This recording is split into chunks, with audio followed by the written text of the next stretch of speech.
If you're considering starting your wedding business in 2021, or maybe you're kind of on the fence, you've started your business, but you're telling yourself, giving yourself some of those excuses like, the pandemic just happened and I kind of want to wait a little bit before things really pick up. Don't wait. This is one of the best times that you could be entering our industry, and I'm going to tell you why in this video. I'm also going to give you 3 of the most important questions you can ask yourself to have clear answers to for starting or running your business. And so without further ado, let's get right into it. Uno, dos, tres.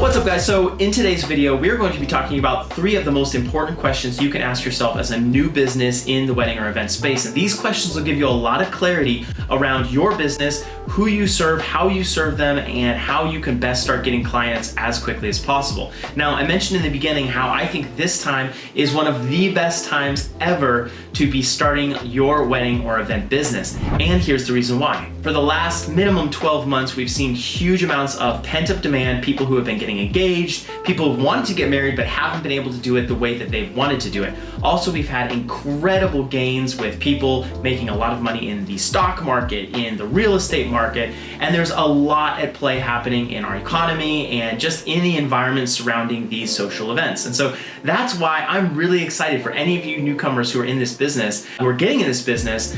When I got into the industry back in 2015, we were just coming off of the whole financial crisis in 2009, 2010, and a lot of things were still recovering. People didn't have the budgets they did. In today's environment, there's not only pent-up demand, but so many businesses have shifted around. Some businesses have gone out of business. Some businesses have been acquired. There's been a lot that's happened, and it leaves a lot of room for newcomers in this space. So I'm really excited for you. If you're listening to this right now, you're new to our industry, or maybe you just got started, this is an incredible opportunity. Now, without further ado, let's get to those questions. Question number 1 is, who are you serving?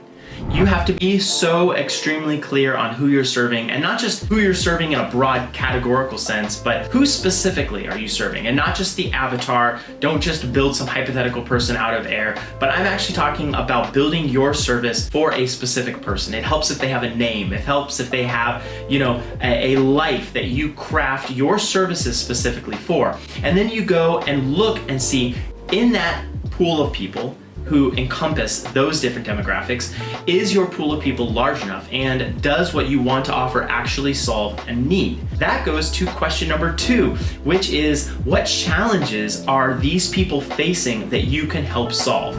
Getting clear on these 2 questions, and these are the first 2 questions, but getting clear on these, and not just getting clear in your own mind, but actually writing them down on a piece of paper and having maybe reminders, sticky notes, things on your phone, where you're constantly reviewing what you do, who you serve, so specifically who you serve, who is the category of person you're serving, and then what challenges they have, and how are you able to solve those challenges or problems for them. So if you're able to really dial in and focus on those 2 questions, you're gonna have a huge advantage over anyone else who kind of starts their business because they really love or enjoy it, which are great things, don't get me wrong. But if you don't have that clarity of understanding exactly who you're serving and the challenges that they are facing that you're able to solve, you're really starting out at a disadvantage. Now, question number 3 is, how can you prove your concept? How can you prove how you're going to solve the challenges of your target demographic? How are you going to meet the needs of those clients and solve their challenges? How can you prove this in the quickest and cheapest possible way? For me, this is huge, because you don't want to start something and put effort and tension into it. You don't want to go lock up that Instagram handle and get a website and do all of the work, the branding and marketing work that you're going to need to do to get in this industry. You don't want to do that and then realize that you maybe didn't really have that great of a concept, or the group of people that you hope to serve, they really don't want to use your services the way you're thinking of providing them. So you want to find a way to prove this out in a very practical way. What I really like doing for this is actually finding a way to do it without putting your skin in the game. And a very, very easy way to do this is go intern for someone else. Go find another wedding planner or florist or DJ or caterer or whatever it is, whatever industry you're looking to get in this industry, and go shadow them. Do anything that you can to get very, very close to the industry and specifically the niche that you're trying to serve so that you can start understanding what it's going to require of you being a business owner in this space. Now, you may be aware, if you've checked out any of the content on our channel, we do have an incredible podcast, and I'm always surprised about the origin stories of the incredible guests that we have on. Many of them actually don't come from hospitality backgrounds. Many of them come from corporate backgrounds, legal, but they have things in common that kind of tie them into the industry. And it's been exciting learning about those.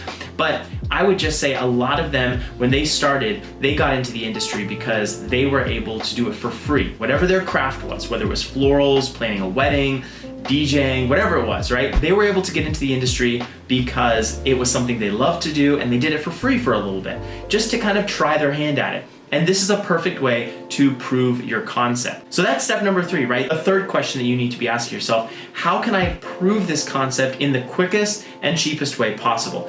Let's get on to that bonus question. Bonus question number 4 is asking yourself this question: who is going to help me solve this? Not how am I going to solve this? And this is something that I'm learning right now, because this is very counterintuitive. We start out in our businesses thinking that we need to know everything, or maybe if we don't need to know everything, we need to learn how to do everything. We need to learn how to do payroll, we need to learn how to do sales, we need to learn how to do marketing, and maybe one of those things comes to us more naturally than the other. But then there's this whole laundry list of things that we need to figure out how to do, right? Marketing, Instagram Reels, should we be on TikTok? Like all of these different things that are thrown on our plate. And so we immediately start throwing ourselves into learning as much as possible. And wow, this is an incredible mindset to have. And while I just totally love the hustle of everyone I see in this industry who's applying themselves and learning more and more and more, the best players in the game, the people who are crushing it consistently, know that it's about finding the who. It's about finding the person who can actually help you, the person who has experience and expertise in that area, who can help you get to that next place, not always understanding how to do it yourself. So there's a fundamental mindset shift there that I would encourage you to think about. And as you're thinking about this, check out our channel, because we have a lot of amazing content. And some of these people who are on this channel are actually the who that you might want to connect with, because they do have expertise in different areas. So as you're starting your business, I am really excited for you. If you've already started your business, maybe you're a year in, this is a crazy, wonderful time to be in our industry. I want to encourage you. We're here for you, the team at Venue RX. If you want to reach out, drop us a comment, ask us a question if you want to know anything, and we can just pull from our experience being in the industry for over 7 years. It's been a pleasure making this video. We'll see you in the next one.